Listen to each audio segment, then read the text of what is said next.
ভালো আছি। আপনি কেমন আছেন? আলহামদুলিল্লাহ, আমিও ভালো আছি। আমি আপনার থেকে কুরবানি সম্পর্কে তিনটি প্রশ্নের উত্তর জানতে চাই। আশা করি আপনি সেই প্রশ্নের উত্তর দিতে পারবেন ইনশাআল্লাহ। আমি ইনশাআল্লাহ চেষ্টা করব। আমি ইনশাআল্লাহ চেষ্টা করব আপনার প্রশ্নের উত্তর দেওয়ার জন্য। আপনি সেই প্রশ্নের উত্তরগুলো বলেন। আমার প্রথম প্রশ্নের উত্তর এই যে কুরবানি কত প্রকার ও কি কি?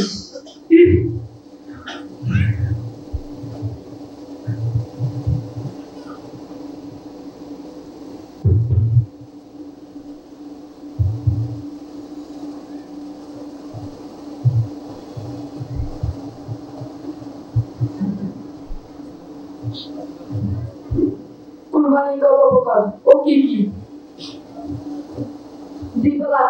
এক, ওয়াজিব কুরবানি। দুই, নফল কুরবানি। ওয়াজিব কুরবানি চার কারণে কুরবানি ওয়াজিব হয়। এক, ধনী ব্যক্তির কুরবানি, অর্থাৎ নেসাবের মালিকের উপর কুরবানি ওয়াজিব, যা কোনো স্থানের সাথে নির্দিষ্ট নয়। দুই, ওয়াসিয়তের কুরবানি, ওয়াসিয়তকারী যদি কুরবানি করার মতো সম্পদ রেখে যায়। তিন, নজর ও মানতের কারণে কুরবানি ওয়াজিব। চার, গরিবের কুরবানি, যদি কুরবানির নিয়তে পশু ক্রয় করে। নফল কুরবানি অর্থাৎ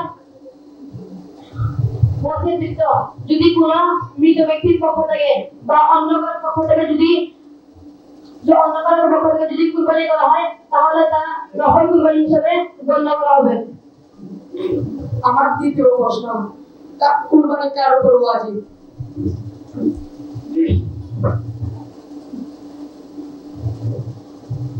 জিলহজ মাসের 10 তারিখ সুবহ তারিখ থেকে 12 তারিখ সূর্যাস্ত পর্যন্ত যদি কোনো প্রাপ্তবয়স্কের কাছে নেশার পরিমাণ সম্পদ থাকে, অর্থাৎ 7.5 ভরি স্বর্ণ এবং 52.5 তোলা রূপা থাকে, তাহলে তার উপর কুরবানি ওয়াজিব।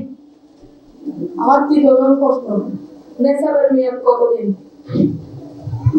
3 দিন, অর্থাৎ জিলহজ মাসের 10, 11 এবং 12 তারিখ সূর্যাস্ত পর্যন্ত নেশাবের মেয়াদ। ভাই, আমি আপনার থেকে গুরুত্বপূর্ণ দুটি প্রশ্নের উত্তর জানতে চাই।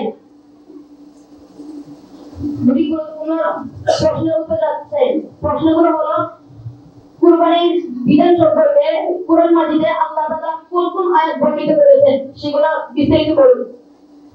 আপনার প্রশ্নের উত্তর এই যে কুরবানির বিধান সম্পর্কে কুরআন মাজিদে মোট প্রায় 20টি আয়াতে বিভিন্নভাবে বিস্তারিত বর্ণিত হয়েছে। এর মধ্যে কিছু আয়াতে হযরত তোমার শুকর ও হযরত তামাত্তু কেরানের কুরবানি সম্পর্কে আলোচনা এসেছে। এর মধ্যে উল্লেখযোগ্য আয়াতগুলো হলো সূরা হজ 27 নং আয়াত থেকে 37 নং আয়াত, মোট 10টি আয়াত। সূরা বাকারা 196 নং আয়াত, মোট 1টি আয়াত। সূরা মাইদা 2 ও 95 থেকে 97 নং আয়াত, মোট 3টি আয়াত। সূরা ফাতিহা 25 নং আয়াত, মোট 1টি আয়াত। এছাড়াও সামর্থ্যবান ব্যক্তির উপর কুরবানির বিধান সম্পর্কে আলোচনা এসেছে।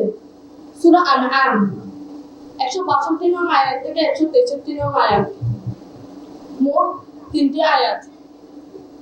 এবং সূরা কাউসারের 2 নং আয়াতে এইভাবে কুরবানির মূল বিধান কুরআন মাজিদে